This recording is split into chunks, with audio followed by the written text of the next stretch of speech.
What happened here on Keystone Lake Thursday is a lot of people's worst nightmare, but lifeguards want you to know a few basic tips to prevent anything like this from happening to you.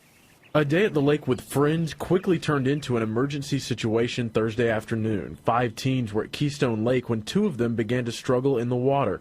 That's when 18-year-old Brendan Earl of Tulsa jumped in to help his friends, at least one of whom couldn't swim. Earl apparently went under in the process and drowned. It's really heartbreaking. Becky List with the Daily YMCA in Bixby says aside from being a good swimmer, knowing what steps to take in an emergency on the water can mean the difference between life and death.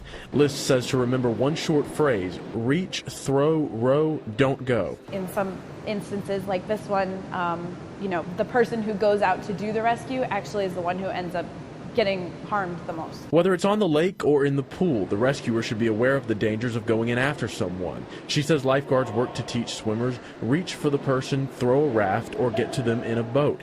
But don't go in after them unless it's your last resort. That, List says, is when the rescuer can quickly become the victim. In first aid in general, we always say to the rescuer, you don't want to become a victim yourself. And so it's really important for the person who might potentially be doing a rescue to survey the scene and make sure the scene is safe for them, and in this case, making sure that the water's not over their head, that they're able to swim, that they know what they're getting into before they become a victim themselves. List says she'd like to see more people become educated in water safety, hoping to prevent any situations similar to the one yesterday on Keystone Lake.